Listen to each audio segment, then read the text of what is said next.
All right, hey everybody.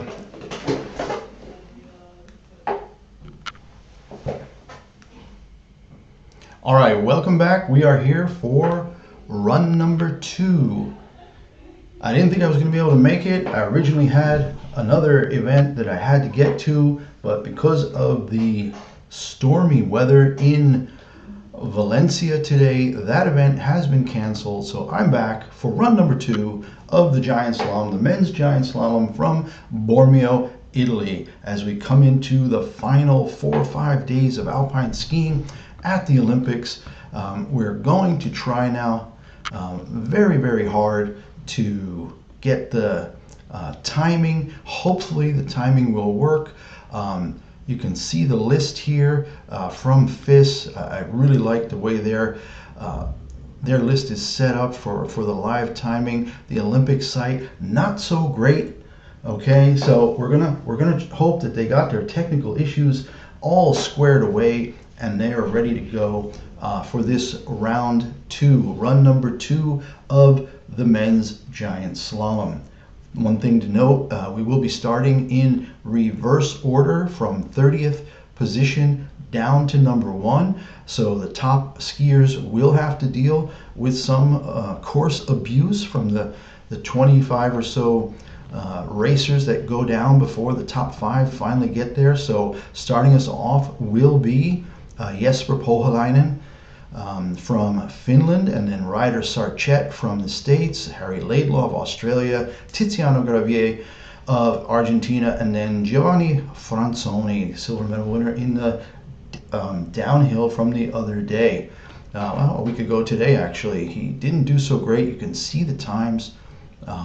30th place is almost 5 seconds back, and if we scroll down right now and look at some of the gaps, so starting after Lucas Pinheiro-Broughton, who's first, you can see he's almost a second up on Odermatt, 1.57 up on Loic Meillard, Thomas Tumler, so 3 Swiss people in second, third, and fourth right now as we enter the second run. It starts in about 8 minutes.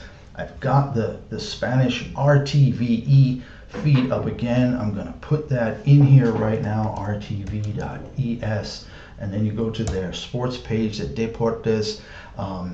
If you want other coverage for folks in the German speaking world who don't have access, but they all probably should on normal TV, sport.orf.at does a great job with skiing coverage, albeit in German. But if you want any of that and you're outside of this region, NordVPN is your best bet. I use it. There's a link in the description below. And yeah, definitely worth getting NordVPN to not only watch events that you normally can't watch. I actually do really well. It's paid for itself many times over just with me buying plane tickets as if I'm from somewhere else. One time we were meeting our kid, one of our kids in Washington, D.C., and he was flying in from Seattle, and we were flying in from Europe into D.C. to spend a week together. And the ticket that he said he was getting prices for one-way going back, because we had miles for the one-way, was over $300. And I went on NordVPN and put myself in, where was I? Malaysia that time, and I got the ticket for $170. So it was pretty phenomenal to save $130 just by pretending to be somewhere else and buying the exact same ticket for $130 less. So instead of $300, we paid $170.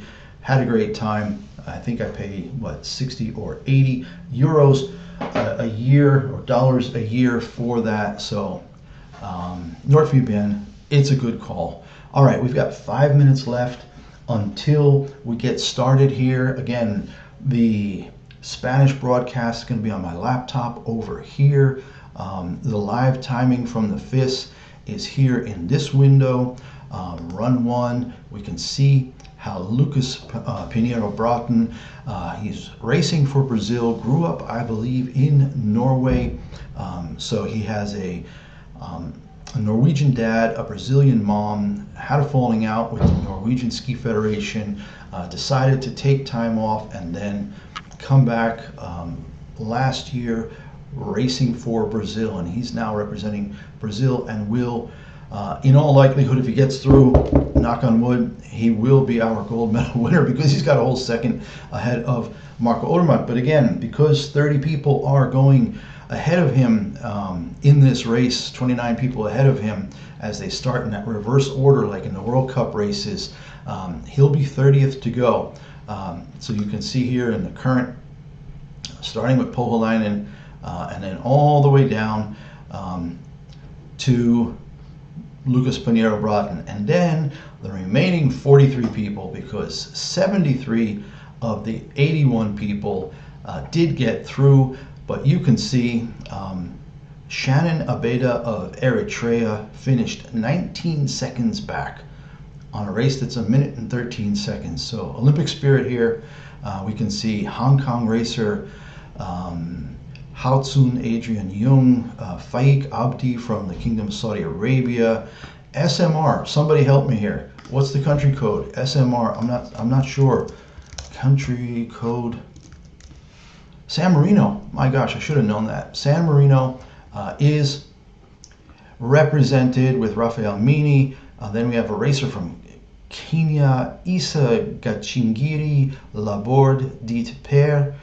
Thomas Weir from South Africa, Timur Shakirov from Kyrgyzstan, Xiaochen Liu from China, Mohammed Kiadar Bansari from Iran, Yano Kuyumichan from Cyprus, and another, that sounds Armenian, and the next guy up is Armenian, Harutyunyan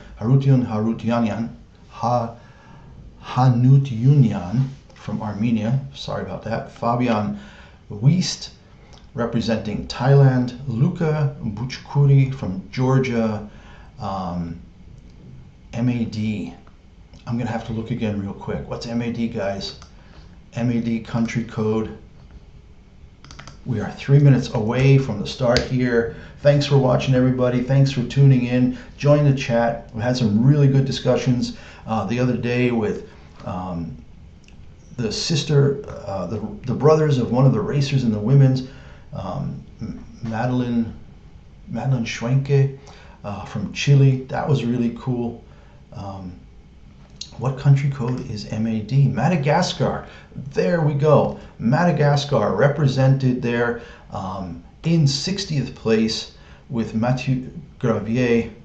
So we have two people with Gravier, one from Argentina and one from representing Madagascar. Trinidad and Tobago, Macedonia, Philippines, Mexico, Kazakhstan, Uzbekistan, Turkey.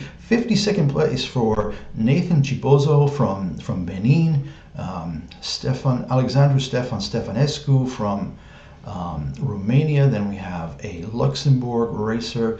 All of these people more than 10 seconds back.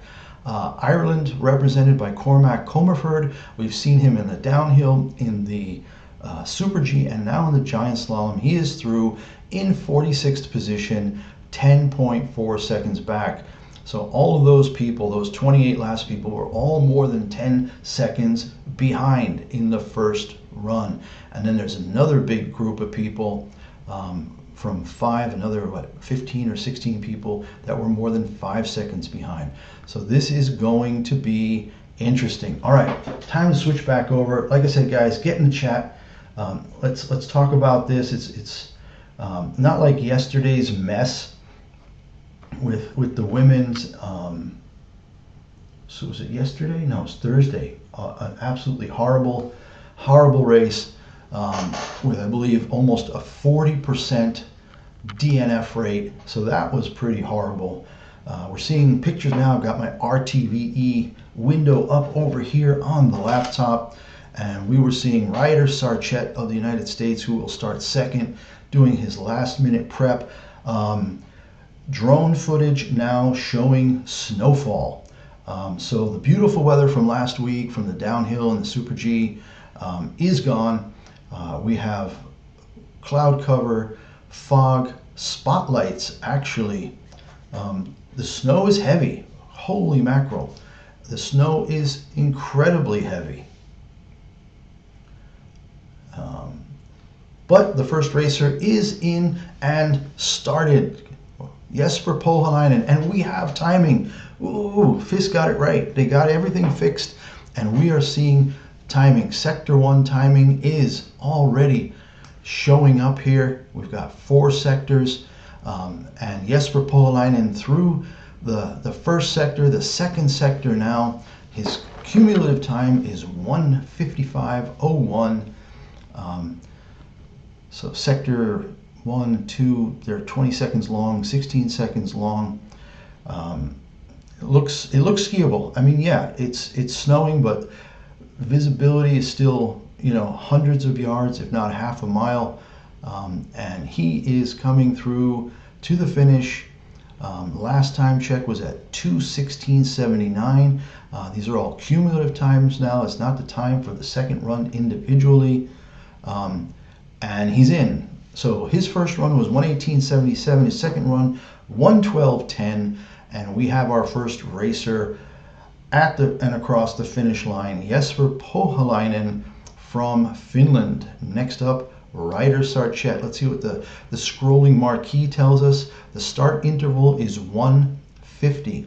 So to see Pohjalainen come down in 1:18, that means we're going to have about 30 seconds, just over 30 seconds in between racers here. So 30 seconds from the time somebody crosses the finish line till somebody starts the next one. And Ryder Sarchet is on his way. He had a 5/100ths of a second advantage over Pohjalainen in 29th place before. So at the first run this morning, and he's on his way, and he has lost some time. 22/100ths of a second, so he's now 17 back. The intervals now will tell the story. Red means you are not leading, green means you are leading. So Ryder Sarchet now falling behind Jesper Pohjalainen, but now a really good sector 2 for the American, and he is now 27/100ths up. And if you look down here, you can see that he made up 4/10 in sector 2. All right, coming into sector 3, it is about 22 seconds from sector 2 to sector 3, those intermediate times, and he's increased that advantage now, and he's looking really good, really aggressive. Half a second up on Pohjalainen now.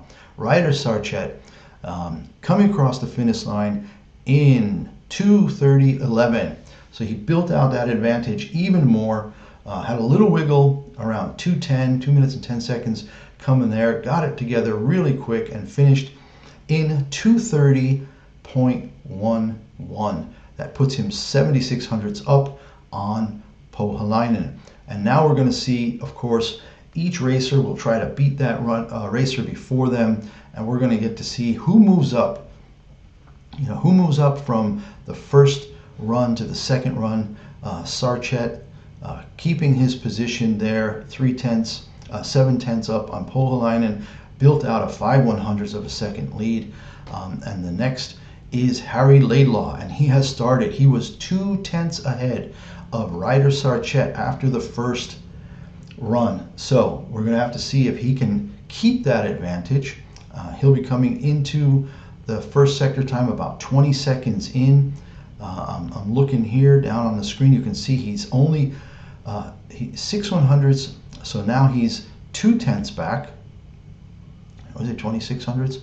No, he's faster. Okay, he was faster, so he's now increased his lead from 20 to 26/100ths, but that didn't last long because we saw that Ryder Sarchet had a great sector 2 and 4/10. Harry Laidlaw has lost 4/10 in sector 2 to Ryder Sarchet, and now we're coming down to the third and final intermediate time here. And Harry Laidlaw will be coming across in about, there we go, 2:17.34. He's lost almost a whole second now, and he will finish in third of the 3 racers. So coming across now, he'll be over 2:31. Let's see just how far over 2:31. 2:31.90. He lost in the end close to 2 seconds. Yeah, 1.99 seconds here. You can see that he lost on Ryder Sarchet. So a good second run so far looks like that for Ryder Sarchet.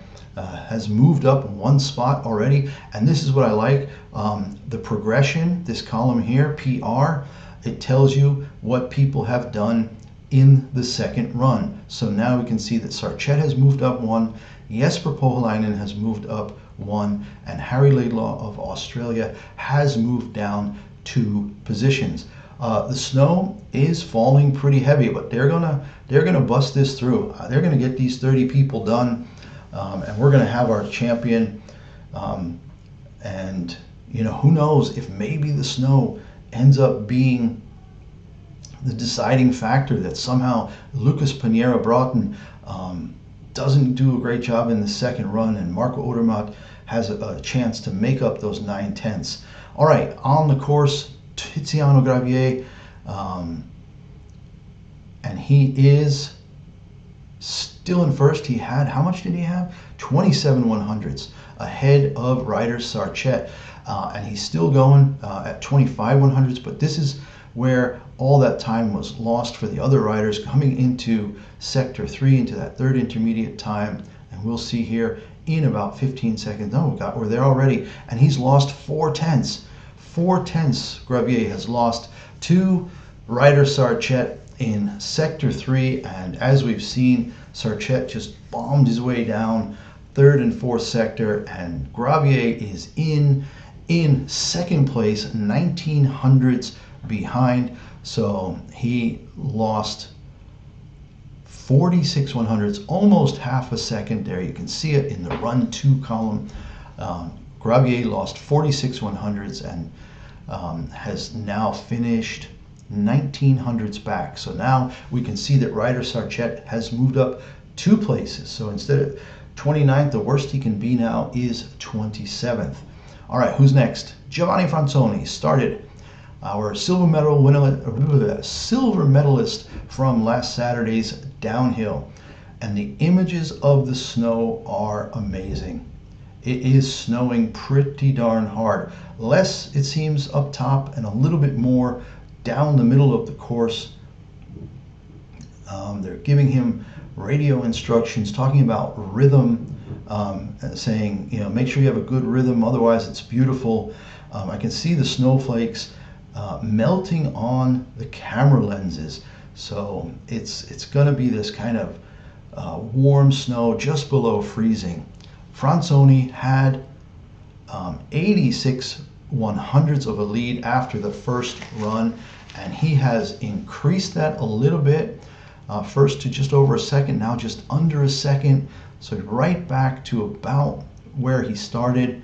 And we're going to see at the intermediate 83, so yeah, he was 86 hundredths up, so he's only lost 3 100ths, and he should slot himself in ahead of Ryder Sarchet and take over first position in just a few seconds. And he has even increased that lead a little bit, from an 86 hundredths advantage over Sarchet to now 98 100ths. And Giovanni Fransoni of Italy in first now after our first 5 racers down the hill. Keep an eye on that progression, that PR column. Let's see who makes the biggest jump up the standings and who slides down the furthest. Andrei Drukarov of Lithuania is next, and he had 3/10. The gaps are incredible. When you have people who have started 4, almost 5 seconds behind the leader, there are some big gaps in here. But Andrei Drukarov is on course, headed towards the first time check. It's about 21 seconds to that first time check, maybe 20 seconds, and he has increased his lead over Fransoni from 3/10 to 45 100ths of a second on his way down in this second run. Hey everybody, thanks for joining. Good to see you here. Hoping you all can get into the chat. Tell me what you think about the conditions right now. Hey, J.M. Torrey from Argentina, welcome. Bienvenidos. So, JM Tori, join the chat. Thanks for that. From Argentina, we saw your countryman, just a second ago, Tiziano Gravier, watching this, skiing down this second run and in third at this point. Andrei Drukarov now across the finish line, finishes just 10 100ths, 1/10 of a second ahead of Giovanni Franzoni. So kept his position, lost a little bit there. He was 2/10 ahead after that first. Was it the first run? How was he? Total 10, 100. Yeah, he had. He was 3/10 ahead. He was 3/10 ahead after the first run. Was able to hold on for a 1/10 advantage. All right, next up is Rafael Hasser, and he has started. He had 1/10 of a second on Drukarov after the first run. So we'll see how he does. Is a solid skier from Austria. And he's coming into the first intermediate time right about now. And he is still up 8 100ths. So he lost 2 100ths there. You can see it down here. When they start to race, you can see he lost 2 100ths. Coming into the second intermediate time now. Let's see how he does. There we go. Little hiccup there with the 5 100ths, so he lost another 3 100ths. So really tight now between Rafael Hasser and Andrei Drukarov of Lithuania as we come down. But now a big push from Rafael Hasser in sector 3, gaining over 6/10, and he looks like he will clearly take the lead here in the second run of the men's giant slalom from Bormio, and he does. 2:28.21, 1:10.75, the fastest second run of the day. And if you go over to the sector times, you can see that it was that third sector for him where he took 6/10 out of Andrei Drukarov. Rafael Hasser showing his skill and on his way to hopefully improving that 26th position, 23rd position. 7 people are down, 23 to go until we get, or 22 to go until we get to Lucas Pinheiro Broughton and see if he can take that magical first run that he had and turn it into a gold medal for Brazil. I'm willing to bet that Brazil has never won a gold medal in the Olympics, and that would be a really cool thing. Fabian Axel of Sweden is now on course.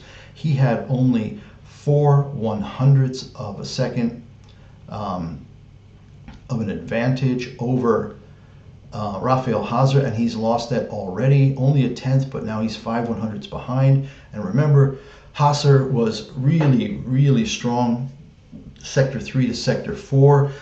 Axel made up those 500ths, and now they are dead even after the second intermediate time. And here we go. This will be the big one. This is where Hasser made up all that time. And Fabian Axel of Sweden is coming through sector 3, time check right about now, I'm guessing.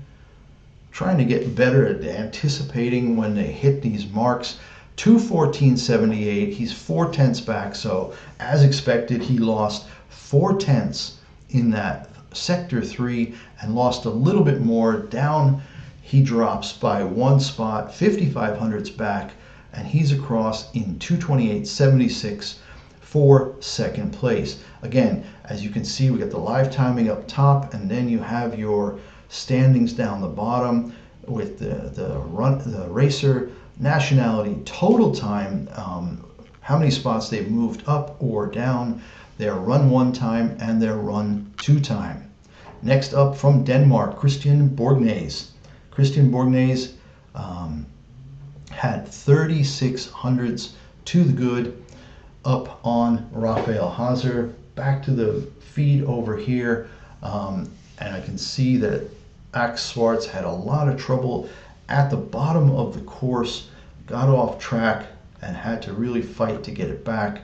And Borgnes is on course.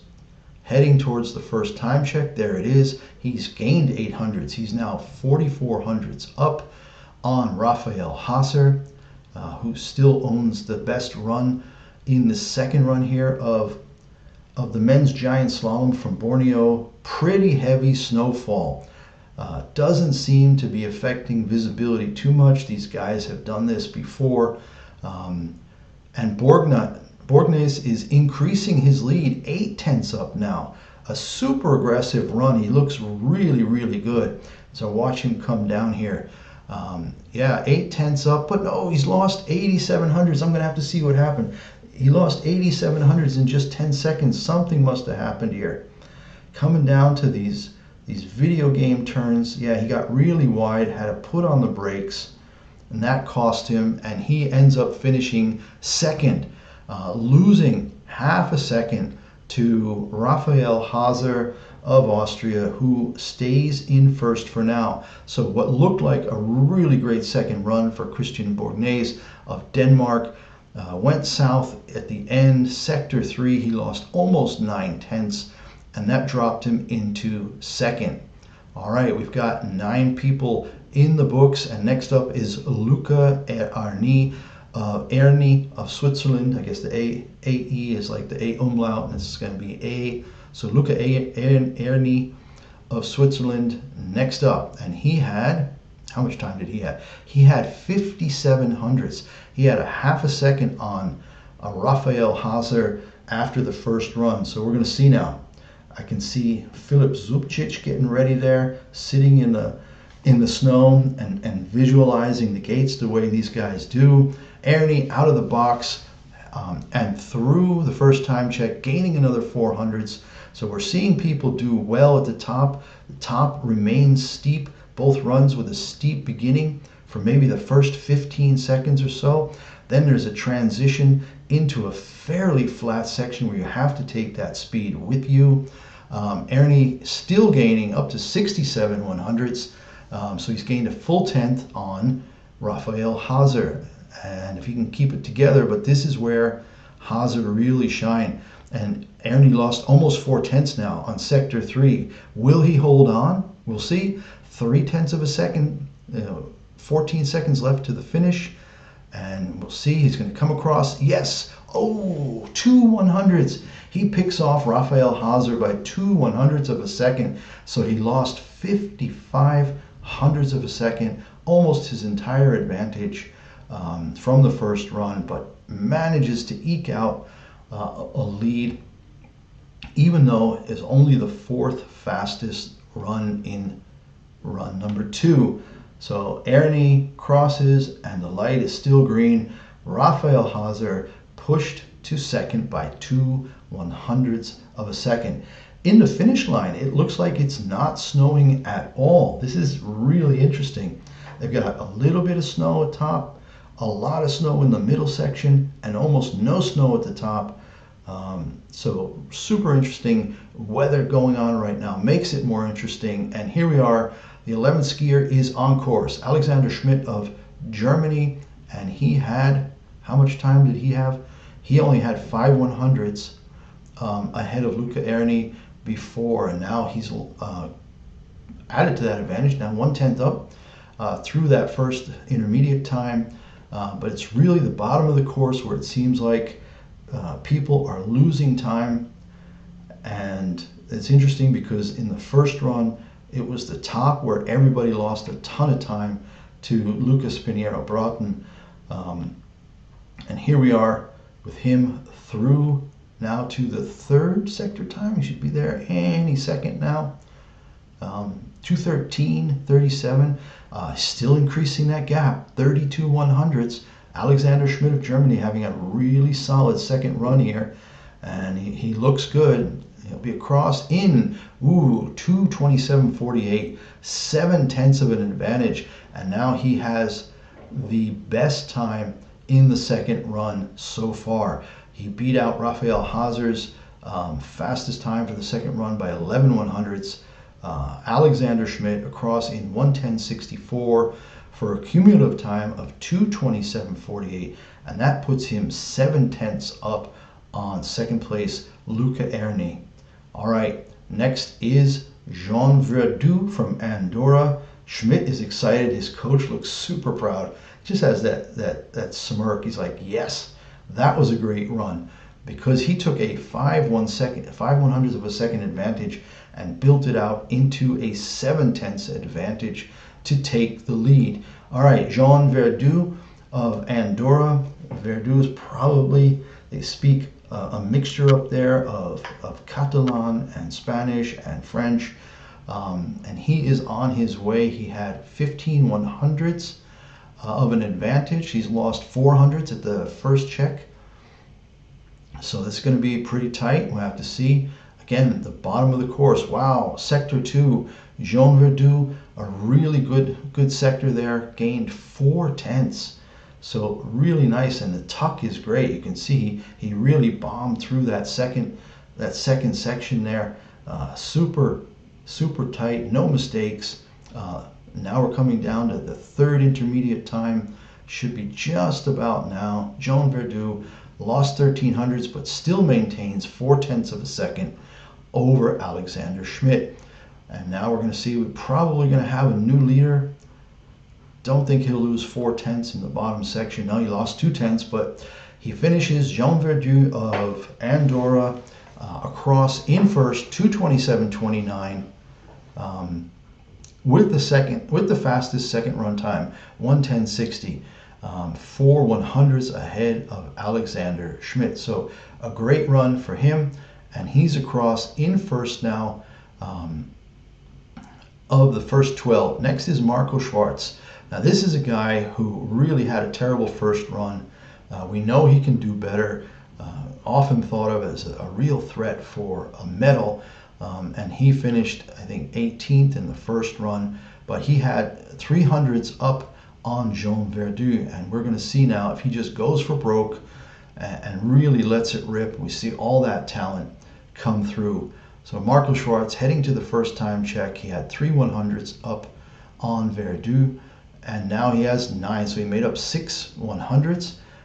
Seeing him now, the lag about 35, 40 seconds as I see him out of the start box.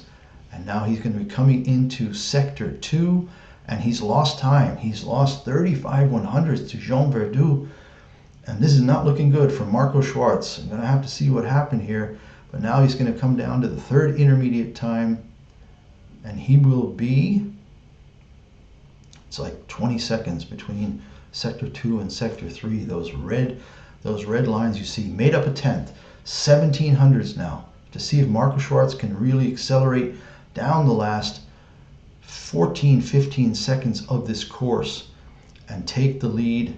Yes, by 1/100th of a second. Marco Schwarz just able to finish ahead of Jean Verdu. So he will at least keep his spot from the first run. Marco Schwarz of Austria, a bit of a disappointing Olympics for them as far as alpine skiing goes. I lived in Austria for many years, so I follow their stuff a lot. The ski jumpers also very disappointing, but they've made medals in other places like snowboarding and luging, and they look like they might get somewhere in skeleton as well. So they have 12 medals already. All right, Andreas Zampa is next from Slovakia. The snow at the top is heavier. They have the spotlights on, lighting up the course. It's that dark already at 1:54 in the afternoon over here. Northern Italy, same time zone as where I am in Valencia, Spain. And Andreas Zampa has lost a lot of time on that first section. He came out skating away, trying to really make a lot of time on the steep bit, but ended up overcooking it, hitting the brakes. And by the time he got down to the flat at the bottom of that initial thing, he had lost over 4/10 of a second. All right, he's now lost another 4/10 down to the second intermediate time, and he'll be lucky if he finishes fourth at this point, fourth or fifth, because he's still 7900ths. He's 1200ths ahead of Ernie still. If he keeps this up, it could slot him in fourth, Andrej Zampa of Slovakia comes across the line in 7th, lost almost another 4/10 in that final sector. Hey everybody, thanks for watching. Join the chat. Tell me if you think Lucas Pinheiro Broughton can have a second run that was just as magical as the first, and blow away everybody by almost 2 seconds, because he was a second up. We're starting to get into record kind of differentials. People were talking about Marcel Hirscher and his winning, I think, was by almost 2 seconds a couple of years ago at the Olympics. So next up is Filip Zubcic. He had a 7/100th of a second advantage on Marco Schwarz. You can see now Zampa lost 6 places. Rafael Hazer has gained 3. Everybody else kind of in that -1, -2, or 0. So yeah, on track now. We have a little scroll issue here again. Let's get the scroll going again. This interact button from OBS sometimes has some hiccups. Filip Zubcic on track and lost a 10th in the first sector time as well. All right, gonna see what that looks like on course. And again, steep initial section, heavy snow there. The snow seems to be much lighter at the finish line. Zubcic keeping it tight, very close finish here. He's 8/100ths behind at the 3rd intermediate time. And will he get first? No, he loses 3/10 in the final sector, and that drops him all the way to 4th. So Zubcic has now lost 3 spots. Marco Schwarz remains in 1st, just that 1/100th ahead of Jean Verdoux of Andorra. So Schwarz moving up 2 spots, as did Verdoux and Alexander Schmidt. Zubcic losing 3 and is now 4th overall. Fastest run time on run 2 still belongs to Jean Verdoux, just 2/100ths ahead of Marco Schwarz. All right, next up is Anton Grammel of Germany. So we've got 15 down. It's probably TV break time. Let's see what the scrolling marquee says up here. You'll see it in just a second. TV break. All right, guys, come on, join the chat. Let's hear what you have to say about the race so far. It's actually nice to see snow. I like seeing snow in slalom and giant slalom. I know that for the speed events in downhill and Super G, not optimal. We had beautiful weather for both of those races. But yeah, we are here in Bormio on the Stelvio, just to the right side of where the downhill and Super G go. And I think they actually then, the slalom course comes from the side and finishes right into that same finish area. Thousands of people in the stands today. Just some other news as we wait here real quick. One, I noticed the Nordic stuff, the cross-country skiing from Tesoro. Problems there today with rain. Some of the ladies in that race in the women's cross-country skiing crashing. I think a Swedish lady even broke a ski there, which is, you don't see that very often in cross-country skiing. And just dealing with the rain and really bad conditions. Also, Lindsey Vonn update. She is under the knife again today. This will mark the 4th operation. The 4th operation since last Sunday's crash in the downhill. Lindsey Vonn with 3 surgeries already on that compound fracture of her left tibia. Horrible thing to watch. We were streaming that last week, and that was just terrible. So that's her 4th surgery in 6 days, and she will have one more, but the latest news from her camp is that maybe that 5th surgery will take place once she's been medevaced back to the United States. She has a lot of hardware holding her leg in place. All right, back to the race. Anton Grammel of Germany coming down, had 7 how much was it? 17/100ths. He's lost a lot of that. He's now 2/10ths behind in fourth. Filip Zucic was 22/100ths back in fourth. So we're going to see where Anton Grammel comes and slots himself in. Will he lose more and be fifth? Yes, he is fifth, 44/100ths back. So he lost exactly another 22/100ths. And now Anton Grammel in fifth from Germany, losing 4 spots, which means Marco Schwarz moved up 3. Jean Verdoux moved up 3. Alexander Schmidt of Germany moved up 3 spots. And you can see that Andrea Zampa, so far, the biggest loss in rank, losing 6 positions. But Marco Schwarz still in first, still on the hot seat. Timon Haugen next from Norway. He had a 17/100ths of a second advantage, so still not a lot. And we know that Marco Schwarz had a really great second run, second to only to Jean Verdoux by 2/100ths, but a great second run of 1:10.62. And yeah, Timon Haugen on course, building his advantage from 17/100ths down up to 38/100ths. Watching him go down now, was looking pretty solid there. And we're going to see now at the second intermediate time, just lost a couple of hundredths of a second. And he'll come into the third intermediate time now. This is where Marco Schwarz really had a great run. Sector 2 to Sector 3. Timon Haugen coming through there right about now. There he is, 6/100ths only. His advantage is almost gone. So is only 14 seconds from the third intermediate time back to the finish line. And Timon Haugen across in third, 2/100ths back.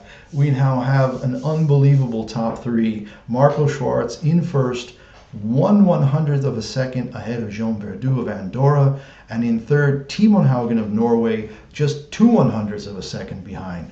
So the top 3 racers within 2/100ths of a second.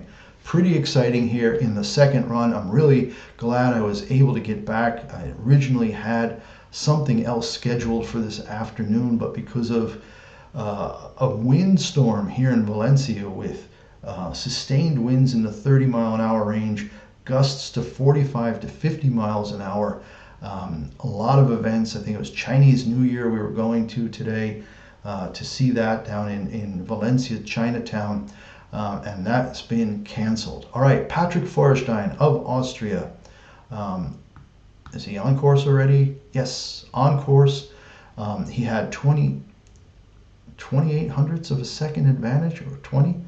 And he's through the first time check, lost 11/100ths. So he had 2/10ths of an advantage, lost 11 of those hundredths already. And now he's lost another 10th, and he's behind as he comes through the second intermediate time, heading towards the third. This is the one was a longer one. Some of the gaps were really being established here by Schwarz and Verdoux as they made up a lot of places already. Patrick Feuerstein of Austria coming into the third intermediate time, and he's through, and he's now 18/100ths behind, which would only put him fourth if he can hold on to it. But people tend to be losing at the bottom here. So Patrick Feuerstein is across, and he's lost a lot of time. Another 38/100ths of a second, and he will be very disappointed to be down in 7th. So we're starting to see the effect of the reverse order, maybe a bit of an effect of the snow. But yeah, Patrick Feuerstein drops all the way to 7th, loses 6 positions, and that means that Marco Schwarz, still in first, has picked up 5 positions with 12 people to go. So the worst he can be is 13th now, which is pretty great for him, starting from where he did. Next we have River Radamus of the United States. He has started, and he had 28/100ths of a second. The Austrian radio, Marco Schwarz, saying it's really awesome to ski all the way down to the finish, full gas. That's what he was telling his teammate Patrick Feuerstein just a second ago. River Radames lost all of his advantage in the first section already. 33 hundredths he's now behind, and losing time badly. He's now half a second back. Not going to be able to make up that time in this lower section, because this is where Schwartz really picked up time. River Radames coming into the third intermediate time now. Did pick up a little bit. Wow, pretty impressive. We haven't seen people gain time at the bottom of the course here. Spanish TV having some glitches, but I'm seeing River Radames there. Actually, another on Patrick Feuerstein. They're so far behind. The lag is incredible now on TV. It's almost a minute and a half to 2 minutes behind. River Radames loses more time, another 3/10 down to 68 hundredths behind, and he will slot in 8th, just behind Patrick Feuerstein and ahead of Luca Erni of Switzerland. Marco Schwartz remains in first, and who's next? Alex Vinatzer of Italy. He had 35 100ths on Marco Schwartz after the first run. Start intervals at 1 minute and 50 seconds. Marco Schwartz and Jean Verdu, first and second, 1/100th apart. Timon Haugen of Norway, 2 100ths behind. As we come down to the final 11 racers, not the final, but the top 11 racers. Let's get that right. Come on, scroll back up here. Let's get this, because we've got Alex Vinatzer on course, and he did really well at the top. He had 35 hundredths to the good after the first run, and he's crashed out with a DNF. Not going to be able to see that in time to give you any feedback, because the Spanish TV is lagging badly. I'm going to try to bring it back, reload the page and see if it comes up and gets me back on. Yeah, we're back on track. Okay, so just a quick refresh, Control R. Alex Vinatzer, a DNF, our first DNF of the second run, and he was killing it. He had made up 24, or not made up, he had extended his lead over Schwartz from 35 to 59 100ths. Oh, and there's a disappointed kid who's holding his Italian flag with his dad, and he's just so disappointed. Oh, that was a true fan moment to watch there, guys. Seeing this little kid and his dad holding the Italian flag, and then feeling really disappointed when Alex Vinatzer crashed out there. So Fabian Gratz is next from Germany. He had almost half a second of a lead, 46 100ths of a lead over Marco Schwartz, who's now picked up 7 spots and may even break into the top 10 after that really disappointing first run for him. We know he's a lot better than that. Fabian Gratz now about to start, and he had, again, 46 100ths of an advantage. A little less snow at the top right now, much lighter than it had been. And I don't see what happened to Fabian Gratz. The timing, please don't tell me the timing is a mess again with the FIS. Nope, there's no timing issue. He is off course. Fabian Gratz doesn't even make it to the first intermediate time in the second run here. And he is out, which means Marco Schwartz and Jean Verdu are up 8 positions now. After, what do you have left here? After 19, 20, 21, that means we only have 9 top racers to go, which means Marco Schwartz, the worst he can be is 10th. So from 18th to 10th could be already. And a lot of, again, fan reactions here as they show the German fans being upset over the DNF of Fabian Gratz.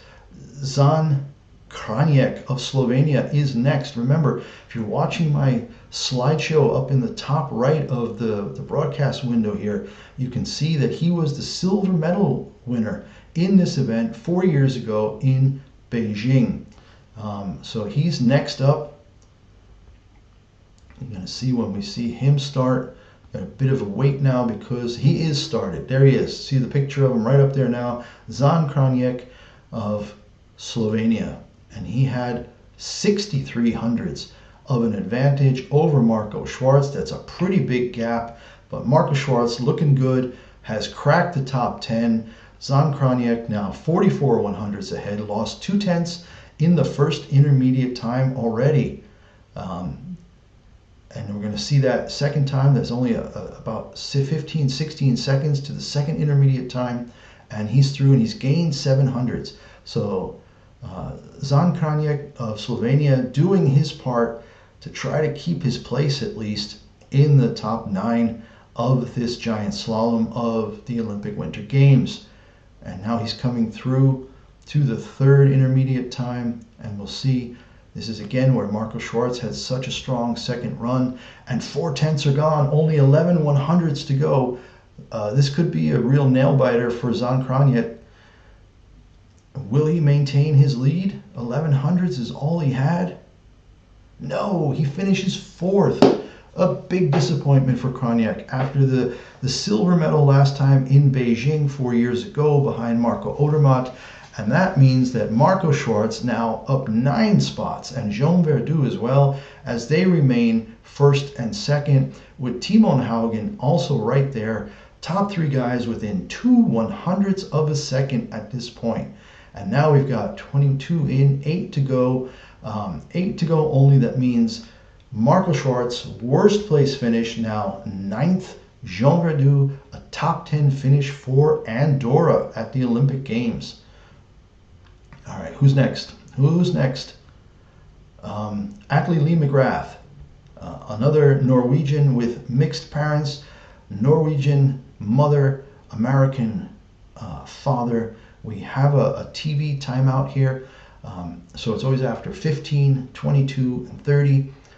Maybe there are more later, we'll see, because we've got, I think, 73 people in this race today in the second. Is it 73 total? 63. Trying to scroll down. 73 people. We're going to hang around for all of this today. We're going to get all 73 people in, give them their moment here at the Olympics. The Olympic dream for a lot of these people from countries like Eritrea, Hong Kong, Saudi Arabia, Kenya, South Africa, Kyrgyzstan, Iran, Cyprus, Armenia, Georgia, Thailand, Madagascar, Trinidad, Philippines. So yeah, pretty great to see so many countries represented. If you look at the stream window here, 81 total competitors started today, representing 62 countries. All right, pretty cool stuff. And let's get back. Are we done? Because we don't want to miss Atle Lee McGrath. He's an exciting racer who has done super well. I think he's got a couple World Cup victories under his belt. And he's next up, and he had a full 7/10, 73 100ths of a second advantage over Marco Schwarz, and he is on course now. And let's see how he does. He is actually 1, 2, 3, 4, 5, 6, 7th in the World Cup standings right now. McGrath losing a 10th, 6/10 up still. And we've got Stefan Brennsteiner of Austria, on deck. Atle Lee McGrath coming up to the second intermediate time now. Let's see if he's still losing time or if he managed to slow it down. No, he lost another quarter of a second. 24 hundredths lost, and he's only 38 100ths ahead. This is again where Marco Schwarz did so well at the bottom of the course. Atle Lee McGrath, 38 100ths, coming into that third intermediate time, and he is across, lost another 800ths, but he still has 3/10. He still has 3/10 to the green. We're going to see if he can hold on to those 3/10 through to the finish line here. Atle Lee McGrath ahead. Yes, he actually picked up another 16 hundredths, and we finally, After many riders, after 9 racers, we finally have a new leader, Attlee Lee McGrath, in 2:26.82 overall. Still lost 27 100ths to Marco Schwartz, only the 6th fastest time in run number 2. But now Attlee Lee McGrath has pushed Marco Schwartz down to 2nd place by nearly half a second. Hey guys, welcome to the chat. Good to see everybody here. Join us. Let's talk about this. We have this massive lead of Lucas Pinheiro Broughton. Will he have just as magical a second run as his first run? All right, Stefan Brennsteiner on course. He had 1/100th of a second advantage over Attlee Lee McGrath. And now we're going to see what he can do with that. Very, very tight here. As we start to get towards the final 7 racers today. And Stefan Brennsteiner has increased his lead by almost 3/10. He's now 28 100ths ahead of McGrath as he comes towards the second intermediate time. That's about 15 seconds away. And he's through 39 100ths, so he's picked up another 10th. Stefan Brennsteiner of Austria, very aggressive, looking good. Can see it now. We're only about 25 seconds delayed now with the video feed versus the live timing here. And we're coming down to the 3rd intermediate time. And Brennsteiner has lost almost half a second in that final from 2 to 3, from sector 2 to sector 3. Yeah, he got sideways and had to put on the brakes, and he's probably going to lose more time now. And yep, 40 100ths back. Wow, he ended up losing half a second. Tough break for Stefan Brennsteiner at the bottom. He was doing so well at the top. I'm going to try to see if I can isolate where it all went wrong here. In one place where he was really hitting the brakes. Yeah, probably about 15 to 20 seconds before the finish.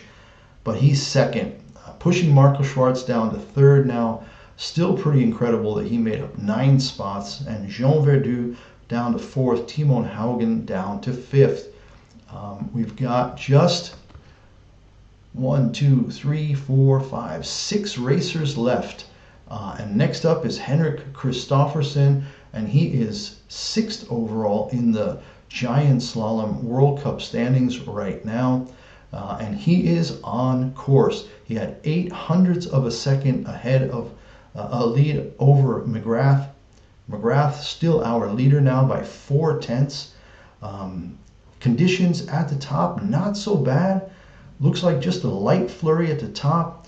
Gets a little heavier through the middle section.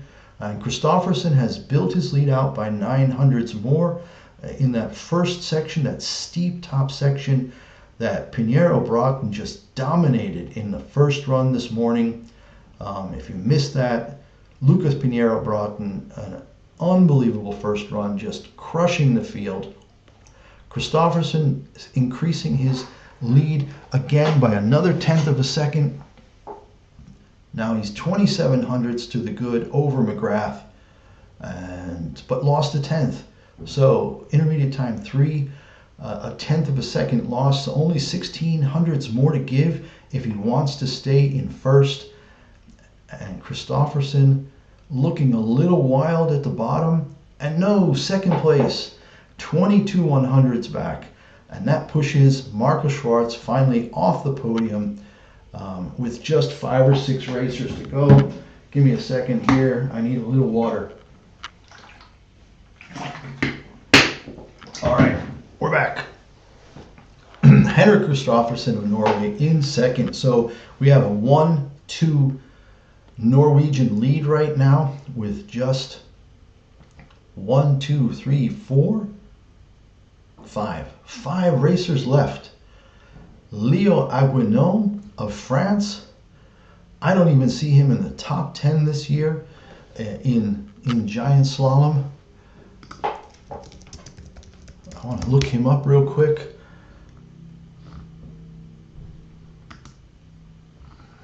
Because I really hadn't seen him do too much.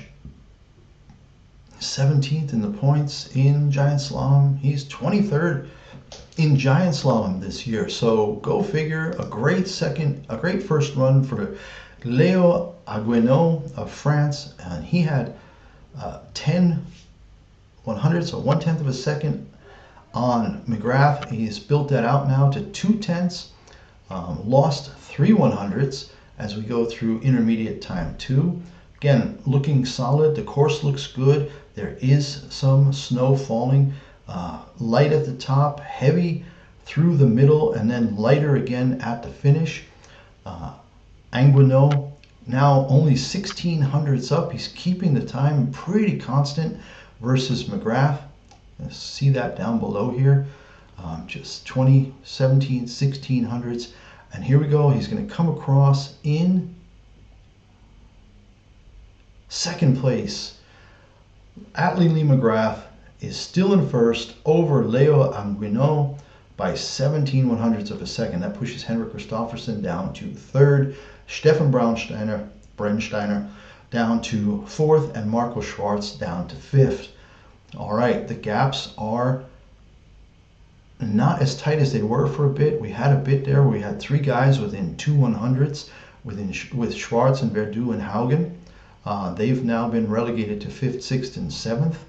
And here we are now, Maillard, Odermatt, and Pinheiro Broughton. We are down to, no, Tumler, Thomas Tumler. We've got 4 left.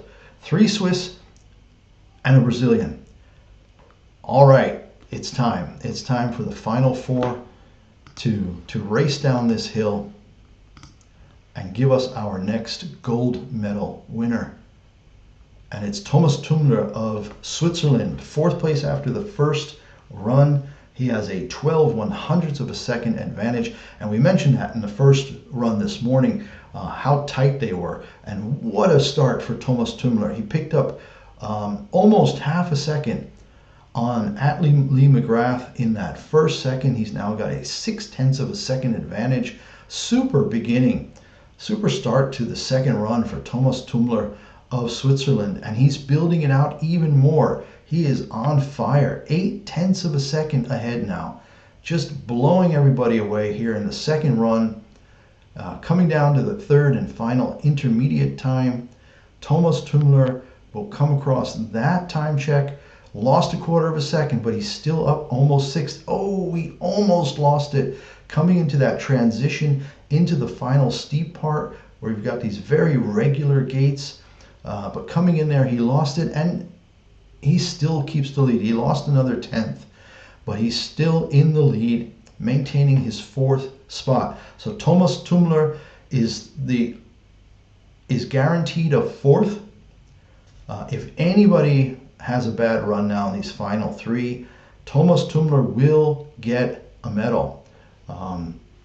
So all 3 still need to come through, like Maillard, and now we're going to get into some of these larger time differences. 32 100ths of a second over Thomas Tumler. Tumler had a very good Sector 1 and Sector 2, and then a really unfortunate Sector 3 and Sector 4, almost crashing out, but holding on just long enough. And you can see here he went around a blue gate and lost it a little bit, sliding pretty wide on that next gate, but he's super stoked. Lets out a big barbaric yawp. There's my Dead Poet Society reference of the day. Like Maillard, on course, and he's through. Lost half a second in the first intermediate time. This could be looking good for Thomas Tumler. He may just be on his way to a medal at the expense of his own teammate like Maillard. Maillard picked up a little time again. Now only 4 100ths back of Thomas Tumler. Just about 30 seconds to go. He's got one more intermediate time, the third intermediate time. That comes up in about 5 or 6 seconds. Gonna see, like Maillard, come across that time check, and he's made up a lot of time. 37 hundredths right there in Sector 3, puts him 3/10 up on Tumler. And here we go, the last 13, 14 seconds. Like Maillard, comes across the line in First place, 2:26.17, pushes Tumler down to second, McGrath down to third. Loic Meillard, the first person guaranteed a medal today. The worst he can be is bronze. That's where he was after the first run. Loic Meillard crossed the line in first, 2:26.17. The fastest run of the day, still of the second run, still belongs to Jean Verdoux of Andorra, by 2/100ths ahead of Marco Schwarz, and 4/100ths ahead of Thomas Tumler. So yeah, it wasn't enough for Tumler to guarantee himself a medal yet, but either Marco Odermatt or Lucas Pinheiro Broughton could still crash out or have some other issue. And here we are, Marco Odermatt, second after the first run. He's got 6/10 on Loic Meillard. We saw that it was like 92 to 154 or something that they were the difference. And Odermatt picks up 3/10 in the first sector. So he's going for it. He wants to put pressure on Lucas Pinheiro Broughton. He's going to say, I'm going to put a massive second run in here, go for broke, because I want my gold medal. I want to repeat what I did in 2022 in Beijing. A great run so far. He's now over a second ahead of Loic Meillard, 1.09 through the second intermediate time. Marco Odermatt showing why he's so great. He just rise to the occasion here. Probably a lot of piss and vinegar right now for him. He's 6/10. He lost a lot of time. Oh, and I can see he got squirrely in sector 3, but he's still 6/10 up, and he's across 59/100ths ahead of Loic Meillard. So 1, 2, and 3 now for Switzerland. They're guaranteed 2 medals, at least silver and bronze. It's all up to Lucas Pinheiro Broughton now, running for Brazil. He has a Brazilian mother. He has a Norwegian father, and he destroyed the field in the first run. So Marco Odermatt, only the 6th fastest second run time, but he's still 6/10 up on Loic Meillard. So he only lost 3/100ths to him in this second run. And here we go, the gold medal run. We're just about to see it. Whether is this going to be it for Lucas Pinheiro Broughton? He is on course, maintaining that 95/100ths of a second advantage over Marco Odermatt. So exciting stuff here. We get to see in just a few seconds. It's about 20 seconds to the first intermediate time. Lucas Pinheiro Broughton, 68/100ths. He's already lost 27/100ths of a second. He cannot afford to lose that at every turn. So where he really excelled in the first run was that top section, and now on the second run, maybe a little more conservative just to make sure that wasn't where he lost it. And yeah, he's only lost 100 more at sector 2. So the second intermediate time, still almost 7/10 up. We're about 15 seconds away from the third and final intermediate time. Lucas Pinheiro Broughton, I believe this would be the first winter medal, gold medal for Brazil. Half a second up with just 14 seconds to go. And here we go. Do we have a Brazilian gold medal? We do. 58/100ths of a second. Lucas Pinheiro Broughton comes across, and I'm going to get to watch it over here right now as he comes across the finish line. We're going to get to really enjoy this because there's going to be a TV break after, and just watching him navigate those last gates, and he is through. What a clean run. Yes, sees the green light, gold medal, his mouth agape. He cannot believe it. He has done it. Just down on the ground, body shaking. He's in tears. He is so freaking happy. He just can't believe that he has brought gold, winter gold, to Brazil. Marco Odermatt and Loic Meillard joining. Well, not quite. They're still letting him have his moment.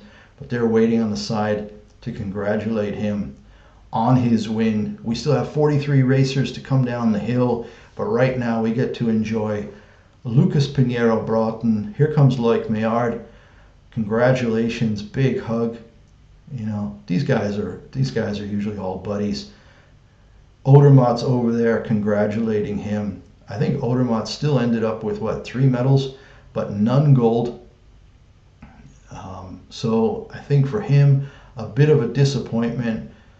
Lucas Pinheiro Broughton showing his skis, holding up the ski high to everybody in the crowd here. Super excited. You know, the grandstand really isn't that big here. I'm surprised. I would have thought they would have done more of a horseshoe shape there. Yeah, he got a little stuck coming out of the gate and then got what the Germans call Rückenlage. He got back on his skis and had trouble in the top section. But you can see, like, even the coach in the Brazil jacket on the side just screaming. And that looks like that might be his dad. Yeah, super excited. It's just unbelievable. Screams of joy from Lucas Pinheiro Broughton. Gold medal for Brazil in a Winter Olympics in the men's giant slalom. And he will be riding this high on Monday when the slalom happens. So they're doing the medal posing now. We've got the 3 of them. Lucas Pinheiro Broughton in first, Marco Odermatt in second, Loic Meillard in third, Swiss racer in fourth, Thomas Tümmler as well. So second, third, and fourth, a really strong showing for the Swiss. Atle Lee McGrath, Norway in fifth. So with Lucas Pinheiro Broughton being half Norwegian, that's 2 Norwegians and 3 Swiss in the top 5, and Henrik Kristoffersen in 7th, 3rd Norwegian, part Norwegian person. Because both McGrath and Pinheiro Broughton have mixed parents. But Lucas Pinheiro Broughton now, after falling out with the Norwegian Ski Federation, went to Brazil's federation and said, I will race for you. And he has brought them a gold medal in the men's giant slalom. His total time of 2:25 flat, 58 hundredths ahead of Marco Odermatt. So Odermatt did make up 37 hundredths. We saw it on the replay. Pinheiro Broughton losing time at the top in this second run, losing time, getting severely back on his skis, almost touching his butt to his skis, but then getting it together and really having a solid second half of that second run to maintain the gap. The gap stayed pretty steady there. 68 hundredths, 67 hundredths, 50 hundredths, 58 hundredths. So he didn't lose more than a tenth more after that first section. Again, we've got 43 racers to go, but we have our medal standings, we have our medal winners. Lucas Pinheiro Broughton of Brazil in first. Marco Odermatt with another medal comes in second, but no golds this Olympiad. Loic Meillard in third. That's our gold, silver, and bronze. Thomas Tümmler of Switzerland in fourth. Atle Lee McGrath in fifth. Leo Anguinot of France in sixth. Henrik Kristoffersen in seventh from Norway. Stefan Brennsteiner in eighth from Austria. Marco Schwarz in ninth from Austria. And then Jean Verdu of Andorra rounding out the top 10. Schwarz and Verdu both moved up 9 places as our biggest gainers of the day. And who was 5 places down? Looks like River Radamus might have lost the most spots. Yeah, because there are a couple of DNFs. There are only 2 DNFs. But we're back to racing, okay? We still have people coming down the hill, and right now it's the 31st placed racer after the first run, Alban Elizy Canafarina of France, and he has a DNF. So we're going to get over here real quick and see what happened, where he was. It was after the second intermediate time, heading to the third intermediate time. He was looking pretty good, gets into the second steep part, and just, oh, he just got lifted out. He hit a groove, a rut, stood him up on a tight right turn. He just got leaned over too much. And then if you get anywhere off piste here, the snow is pretty deep.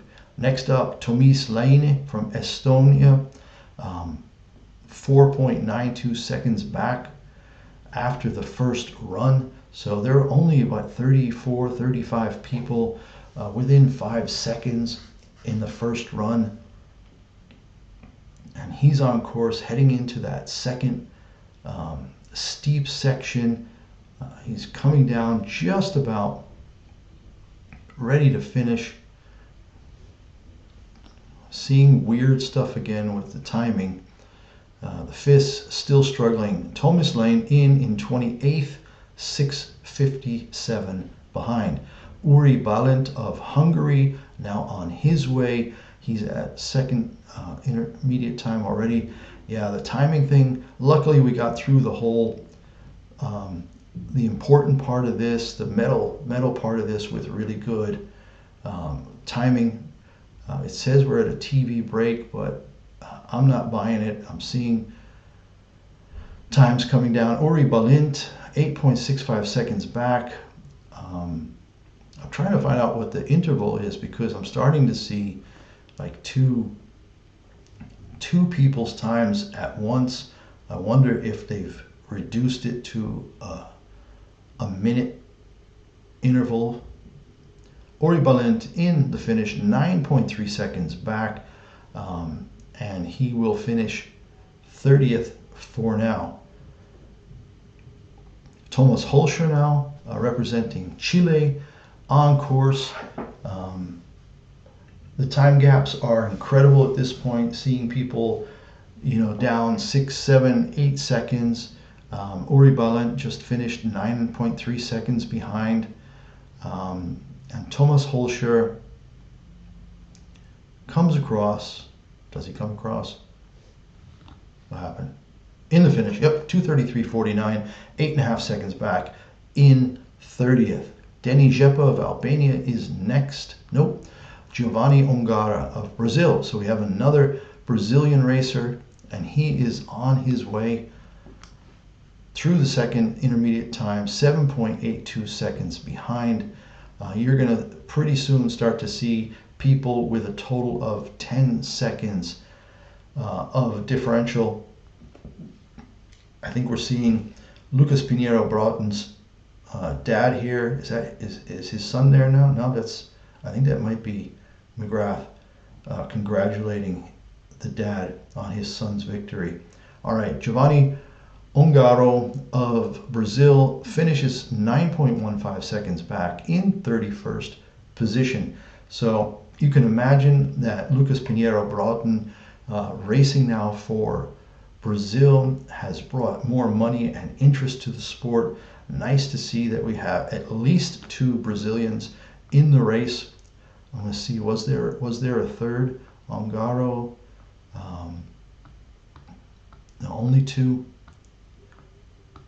two in the race today. All right, Denny Jepa of Albania on course, passing through the third intermediate time. He's going to be our first racer to finish over 10 seconds back, and there we go, 10.91 seconds back, which works out to about 100 meters here at the finish line. Denny Jepa almost 11 seconds back in 33rd position. Next up, Dong Jung of Korea. He was almost 7 seconds back after the first run, and he should be on course. Oh wow, yeah, the start interval is down to 45 seconds. That's why we're seeing this weird kind of cycling of names through the live timing here, because we do have 2 people on course. The second run is between 1:15 now for these guys, probably closer to 1:20. 1:15 to 1:20. So they are starting them 45 seconds. So when one guy is about halfway down the course, they're starting the next guy already. They want to get this race in the books. Trying to see what we have here down the bottom of the timing thing. Okay, it says Dong Young of Korea has started. I'll go back up and see if we can catch his split times. There we go. Split times there. He started out 6.9 behind. That's up another second through the first intermediate time, and he'll be coming into the second one pretty soon here. Yep, we're watching him. I got him on the video feed now with bib 36. He's still going, 9 seconds back now. And he'll be coming up to the third intermediate time any second now. We'll see his name replace Denny Jepa of Albania in just a second. There we go, 2:20.87, 9.66, having a solid second run. Hasn't even lost 2 seconds in this run. Donghyun Jung of Korea is across, 10:41 back, 33rd position. So I want to see what that time was worth in the greater scheme of things, because he really didn't do badly in that second thing. 32nd worst time in run 2. So an improvement for sure for Donghyun Jung of Korea, South Korea.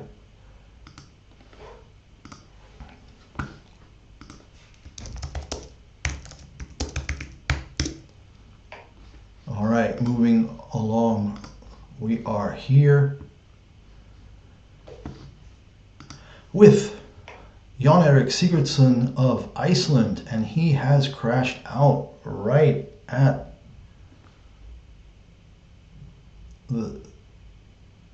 just before the second intermediate time. I'm going to watch here now, see the delay. Yep, right turn, left ski just goes, inside ski gets lost, and he's had a rough fall.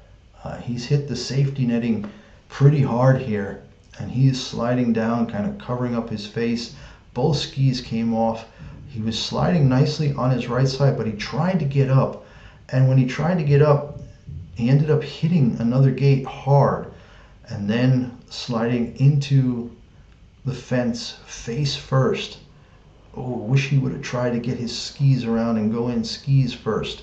So it looks like we have a break here. I think he took out 1 or 2.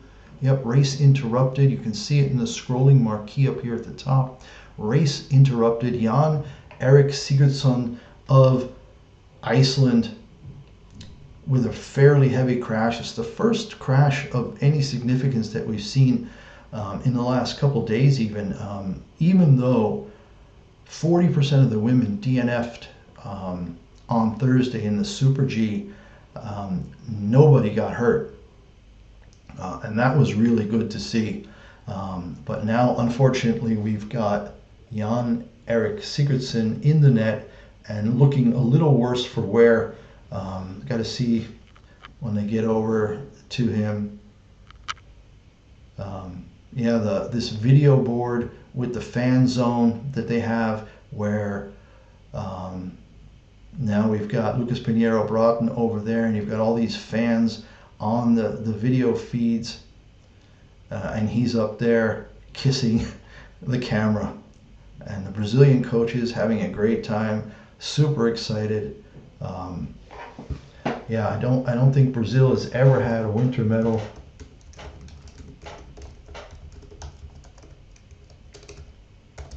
Let's see.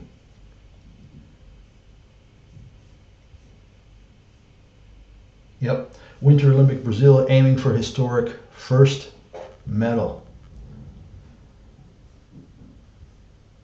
So yeah, big stuff for Brazil.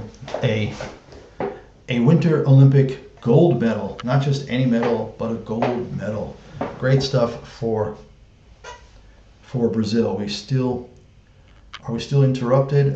We've got, is he up? Is he up and at it? 45. Yep, Jan Erik Sigurdsson, who crashed fairly hard, got his skis back, got on, and he has managed to ski down the hill and get through. We've got 20 seconds to the next racer, which means now pretty much Marek Muller of Czechia, who had 8 seconds, an 8-second gap to the lead after the first run, 39th overall after the first run, and he is on his way.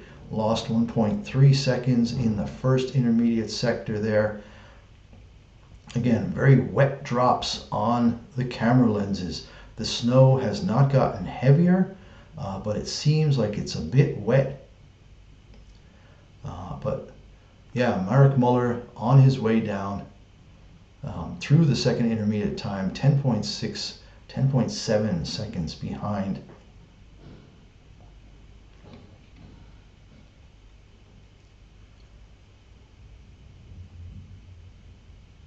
Yeah, good visibility actually. I mean, despite the snow, when you see the close-ups, you can still see that the racers, maybe they've got a bit of snow in their eye, but they are ski racers.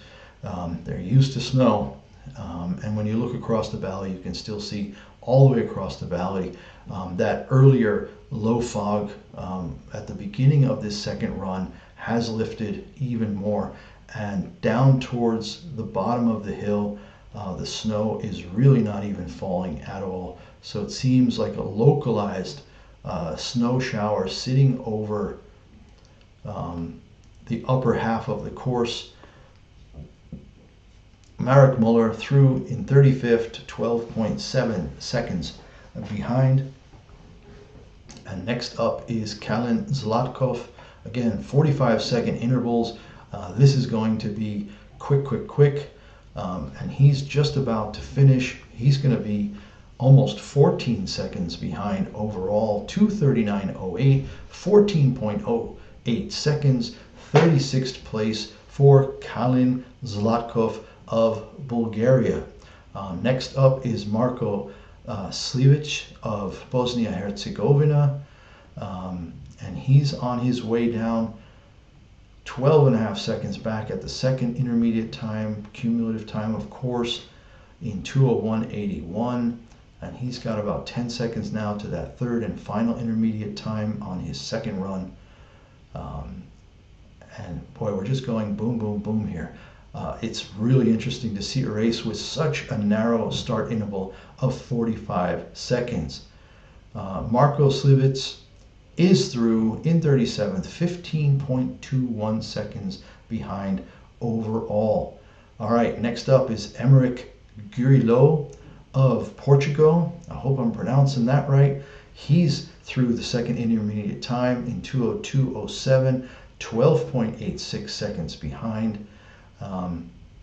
Yeah, like I said, we're just going to go bang, bang, bang here, and this will be done in about 20-25 minutes. 73 people to get through. So Gurillo, Portugal, also going to be well over 14 seconds back. He should be coming to the finish line in just a couple of seconds now. Emeric Gurillo, Portugal, crossed the line, 14:45 behind in 37th position. Thanks for hanging on, everybody. It's nice to actually watch all the racers go down, and we get to talk about this. 24 more to go, maybe even more.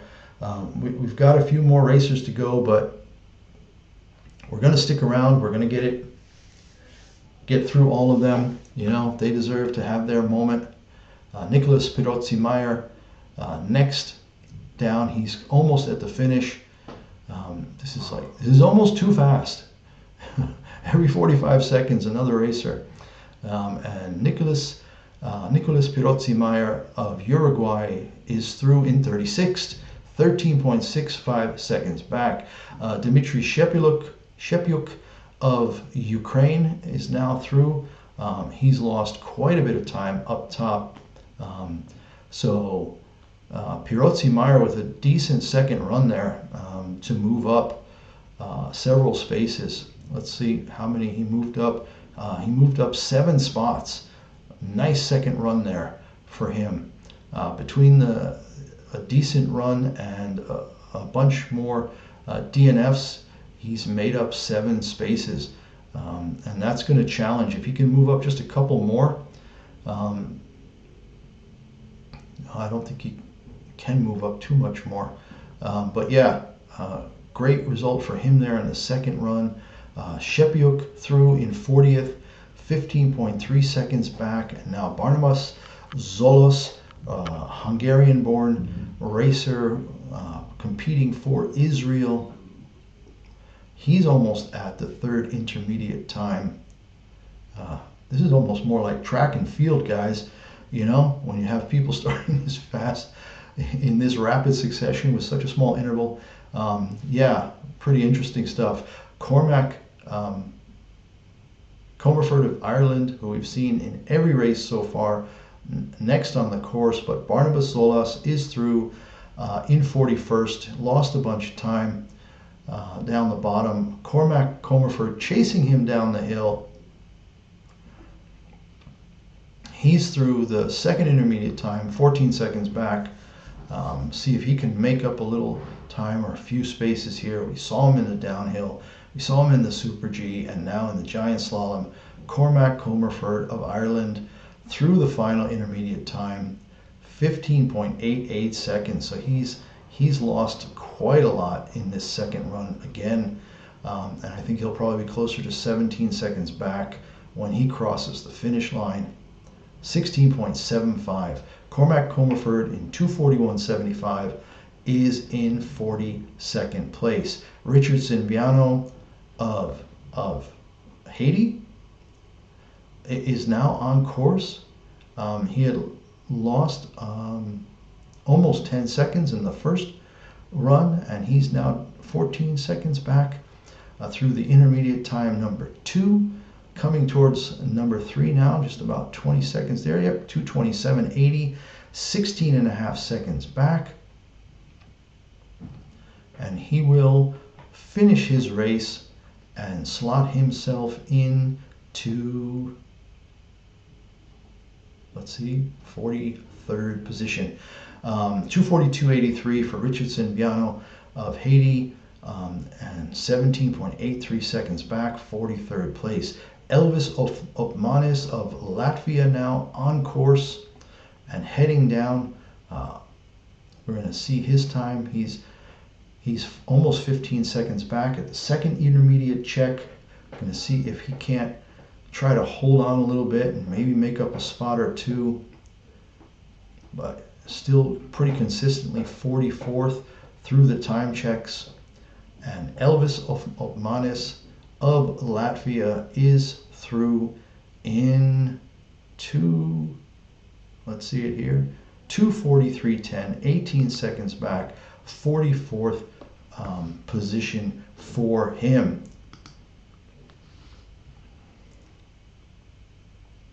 All right, Alexa Tomovic from Serbia next up, and they are approaching intermediate time 3 already. I'm having to really speak fast now and try to keep up with this as we go through at 45-second intervals. Alexa Tomovic of Serbia, countryman of Novak Djokovic, for all you tennis fans, 17 seconds back at the final intermediate time, and he will come in and slot himself in 45th, 2:43.61, 18.6 seconds back. We are going to see, I'm telling you, we're going to see a 30-second interval when we get towards the end here. Mathieu Osh of Luxembourg is next, and we're going to see where he lands. We've still got about 22 racers to go, 23 racers to go.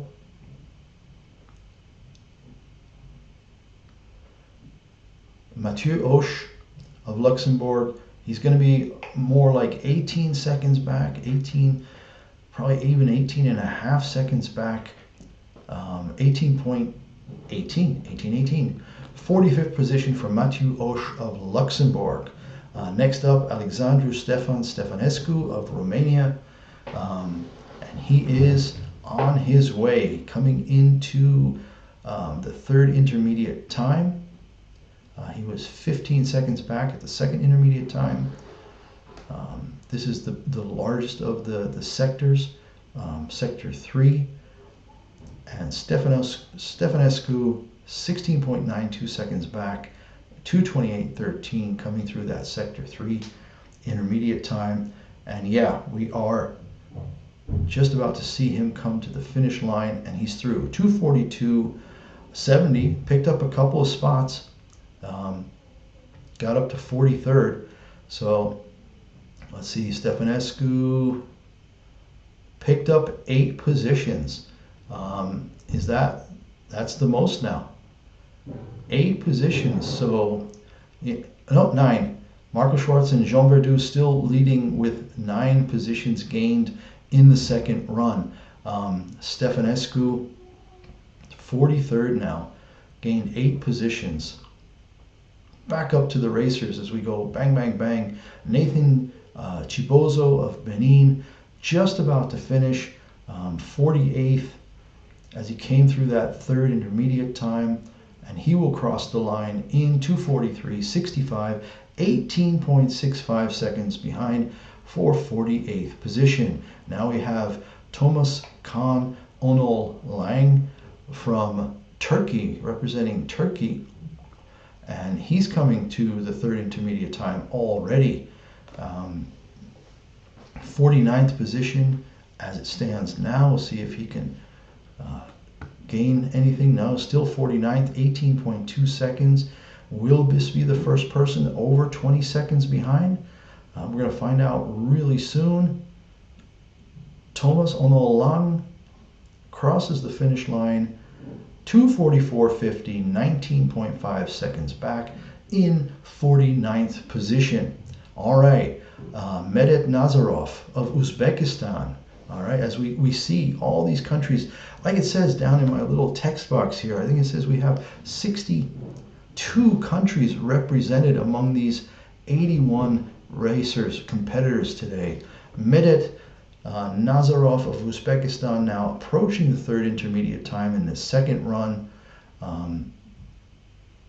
20 seconds behind. So yeah, here we have it. We will in fact have the first racer to be 20 seconds behind, and he is coming across in 2:46.89, almost 22 seconds back. So a full 2.4 seconds behind Thomas Onol Lang from Turkey, who just finished before him.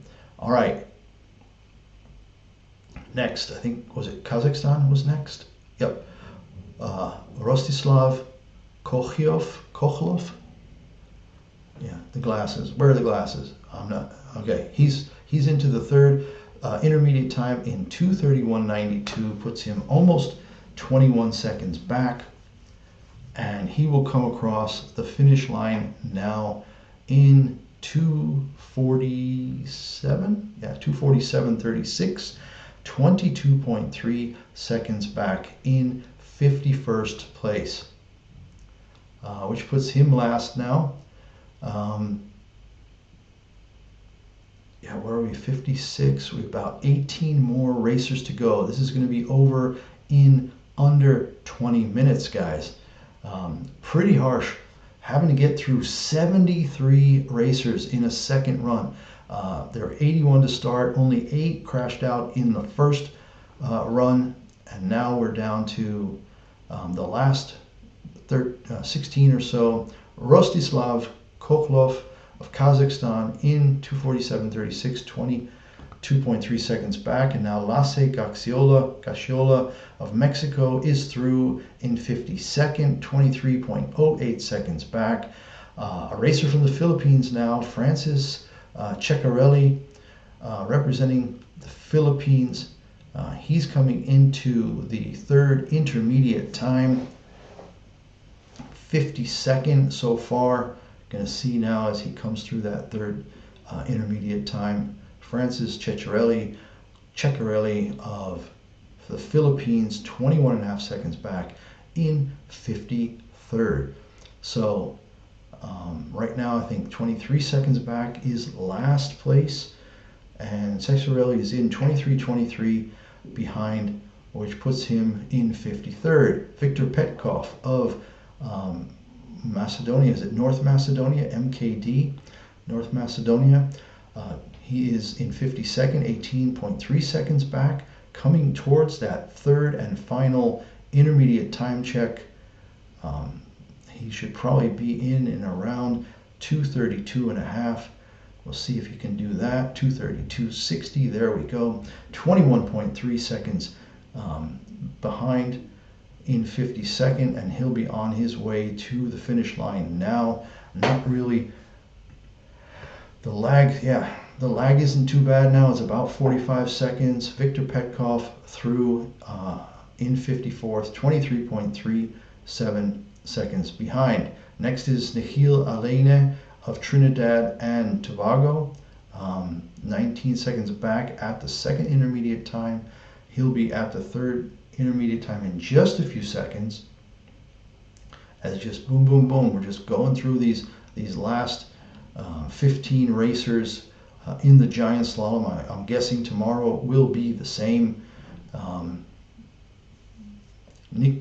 Nikhil Alene of Trinidad and Tobago crosses the finish line in 2:47.72.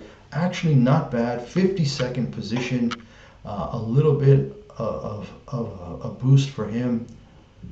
Puts him up 7 positions from where he started after the first run. And now right behind him, Mathieu Gravier of Madagascar is coming down to the third and final intermediate time check in 2:33.48, 22.27 seconds behind. So what do we've got here? We'll see Gravier come across and then see how many racers we have left to go. He's through 2:48.83, 23.83 behind. And we'll go down here and we'll look. We've got 1, 2, 4, 6, 8, 10, 11 racers, 13 racers to go. 13 racers to go. Just moving right along. Luka Buchukuri of Georgia. I hope I said that right, or is it Buchukuri? I'm not sure. But he's coming towards the third intermediate time now.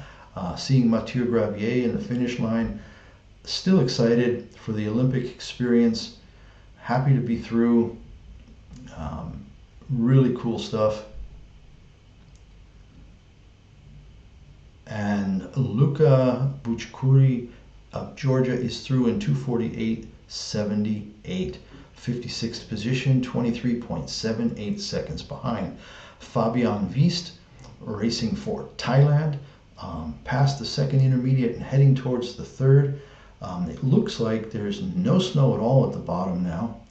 The snow has almost stopped. It looks like even the sun is trying to peek through some of that fog at the end. Fabian Wiest of Thailand, past the third intermediate time, heading towards the finish line. And he's across in 2:50.81. I think this is the first racer who's now 25 seconds behind after the 2 runs, in 58th position indeed.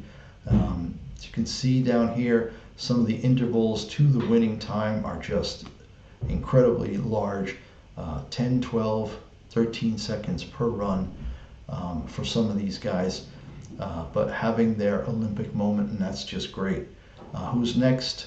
Harutyunyan of Armenia. He is on his way to the finish.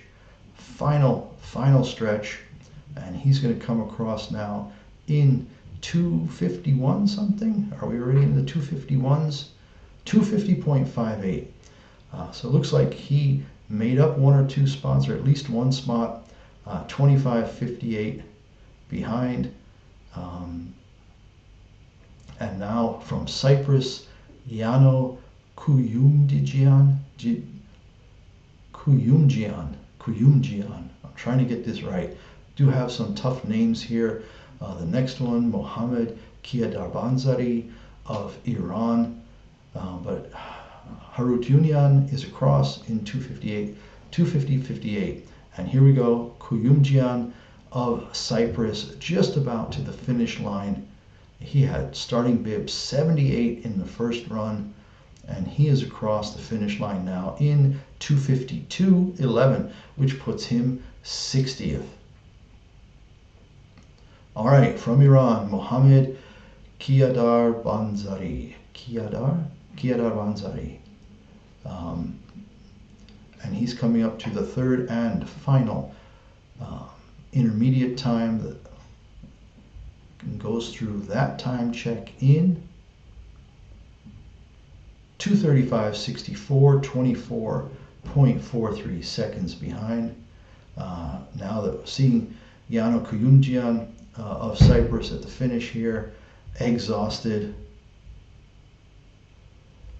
And Mohammed Kiadar Banzari, 2:51.17, 26 seconds behind in 60th position. All right, who's next? Xiaochen Liu of China through the second intermediate time and heading towards the third as we watch here on the screen that Iranian racer come through. And now Xiaochen Liu coming towards the finish line himself, 24 seconds back. He actually had made up a few spots. So we're going to see now where he finishes. It's probably going to be 250.41, 58th position. So let's look down. That means he has made up 8 spots as well. So great finish for Xiaochen Liu of China to move up 8 positions to 58th in this men's giant slalom from Bormio on the Stelvio. Timur Shakirov of Kyrgyzstan is next. Again, by the time we get back up here, they're already approaching the third time, and there he goes, 2:35.73, 24.52 seconds off the pace. I mean, still skis a hell of a lot better than I ever could. Just to get through takes a lot of strength and coordination and practice. These guys are not mailing it in. They are trying, and he is through in 2:52.02, 62nd position. Timur Shakirov.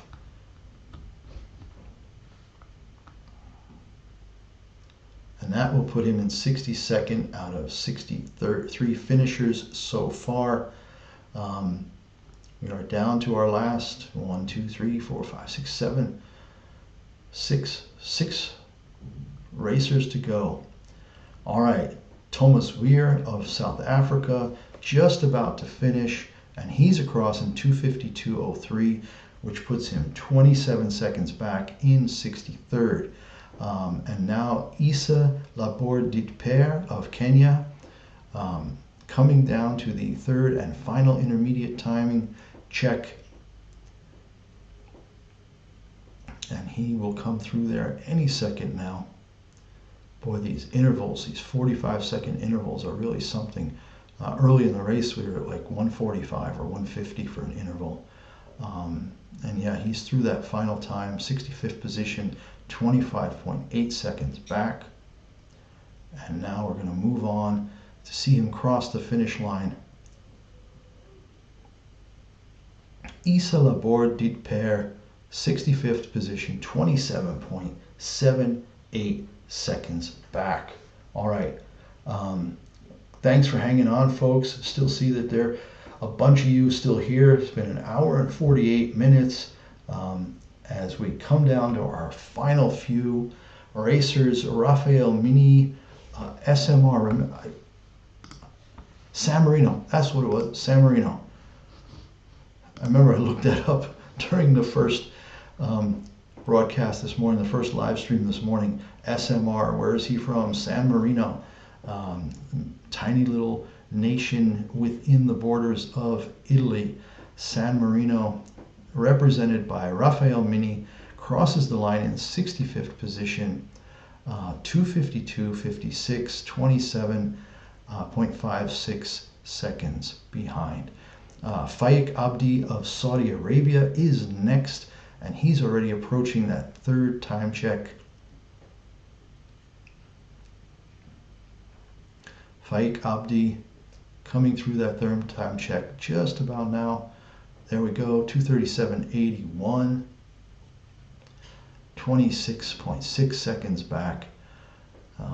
Will anybody be over 30 seconds back? I think so, because somebody was already 19 seconds back in the first run. So 28.41 seconds back puts Faik Abdi into 67th position.